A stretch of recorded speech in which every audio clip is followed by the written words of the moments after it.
오늘날 한국 콘텐츠는 넷플릭스나 디즈니 플러스 같은 OTT 플랫폼을 통해 아시아 지역을 뛰어넘어 전 세계적인 인기를 구가하고 있습니다. 이제는 한국이라는 두 글자만 붙어도 흥행은 따놓은 당상이라는 말까지 나오고 있죠.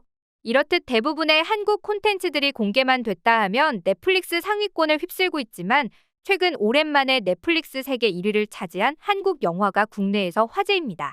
이 영화가 1위를 했다는 소식에 오히려 국내 네티즌들은 오징어 게임 때보다 더 깜짝 놀라고 있다는데요.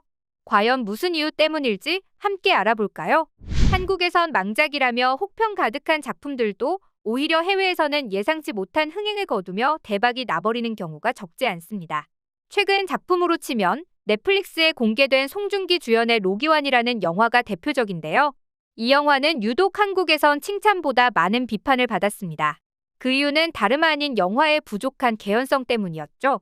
탈북 후 낯선 외국 땅에서 악착같이 살던 주인공이 갑작스럽게 이성에게 푹 빠져 러브라인을 펼친다는 전개가 뜬금없고 설득력 없게 다가온 건데요. 그런데 이 영화는 해외에서 완전히 다른 반응을 얻었습니다. 영화 속 주인공을 둘러싼 절절한 스토리와 힘든 상황 속에서도 사랑의 꽃을 피운다는 스토리는 해외 팬들에게는 가슴 따뜻한 휴머니즘으로 다가갔기 때문이죠.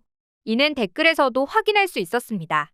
많은 것을 던져주고 생각하게 하는 영화, 크레딧이 올라가고도 머릿속을 맴도는 영화, 잘생기고 깔끔한 송중기는 볼 수 없지만 송중기의 인생 연기라고 느꼈어. 난민이 겪는 고난과 장벽을 완벽히 묘사하는 마법 같은 영화, 즉 이런 댓글들에도 알 수 있다시피 대부분이 이민자들의 끔찍한 상황을 1인칭으로 재현한 작품이라는 점, 그리고 송중기의 연기가 몰입을 높였다는 평이었는데요.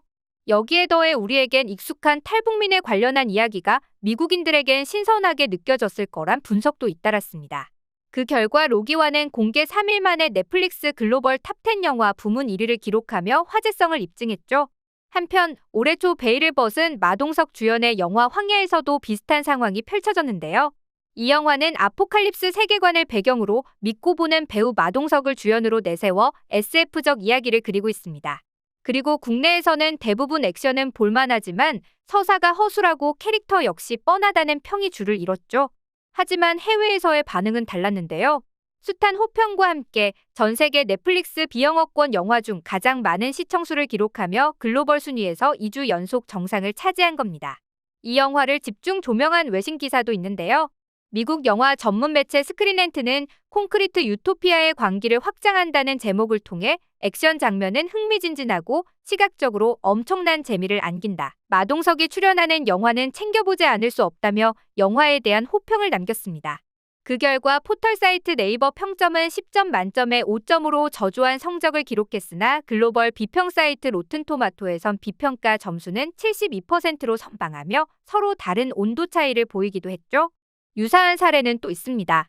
지난 2018년 개봉해 520만 명의 관객을 동원한 독전의 후속작인 독전2에도 비슷한 반응이 이어졌는데요. 공개 직후 국내 관객들의 혹평에도 넷플릭스 비영어권 영화 부문 1위를 차지하며 화제성을 입증한 겁니다.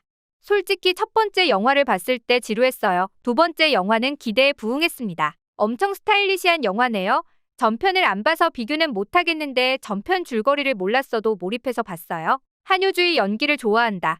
한효주는 한국에서 가장 다재다능한 여배우 중 한 명 등 독전2를 시청한 미국 영어권 시청자들의 긍정적인 반응들을 찾아볼 수 있었죠.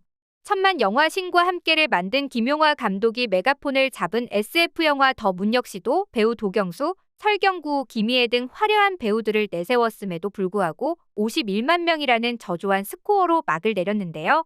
당시 제작비에만 280억 원이 들었고 손익분기점이 약 600만 명이었던 것을 생각하면 이 영화는 그야말로 흥행을 못한 수준이 아니라 폭망했다고 봐도 과언이 아니었죠. 하지만 이 영화는 해외에서 예상치 못한 흥행을 기록하며 이런 부진함을 조금이나마 상쇄시킬 수 있었습니다. 특히 베트남과 인도네시아 관객들을 사로잡으며 국내에서의 부진을 만회했는데요.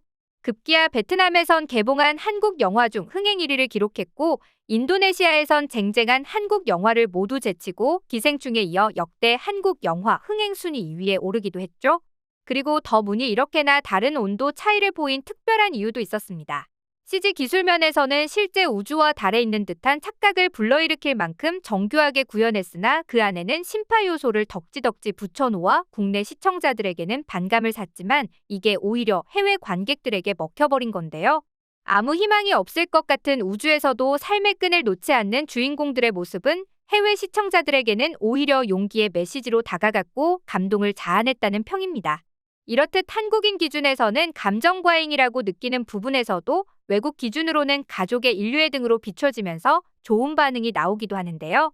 예컨대 부산행에서의 마지막 부성애를 강조하는 장면은 좀비 떼가 출몰하는 마지막 순간에 몰입을 깨버리는 장면으로 국내에서 비판을 받았지만 해외에서는 감동적인 장면으로 여겨지며 할리우드보다 한국 영화계가 섬세한 감정 표현 연출이 더 뛰어나다는 극찬까지 이끌어냈죠. 즉 등장인물들의 절절한 사연과 폭발적인 감정 표출이 서사를 더욱 풍부하게 만들어 작품에 몰입할 수 있게 해준다는 겁니다. 우리에겐 실증난 심파 요소가 해외에서 먹힌 작품은 더 문 외에도 더 있습니다. 바로 2023년 1월 20일에 공개된 한국의 SF 액션 넷플릭스 영화 정의인데요. 특히 정의에는 오징어 게임에 버금가는 제작비가 투자되었던 데다 부산행과 지옥으로 전 세계의 이름을 알린 연상호 감독이 메가폰을 잡아 이목이 많이 집중된 상황이었습니다. 하지만 이 영화 역시 SF의 탈을 쓴 심파극이라는 국내의 호평을 면치 못했죠. 반면 해외에선 이 심파 요소가 오히려 흥행 요소로 작용했는데요.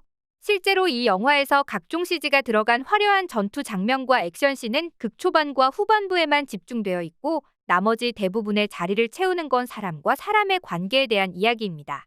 즉, 모성애, 인류애와 같은 영화의 주제가 그동안 심파를 자주 접하지 않았던 외국인들에게는 신선한 요소로 어필되며 높은 점수를 받을 수 있었던 거죠. 그 결과 정의는 지난해 넷플릭스 세계 1위에 오른 첫 한국 영화가 됐고 공개 사흘 뒤에도 연속 정상을 차지했는데요.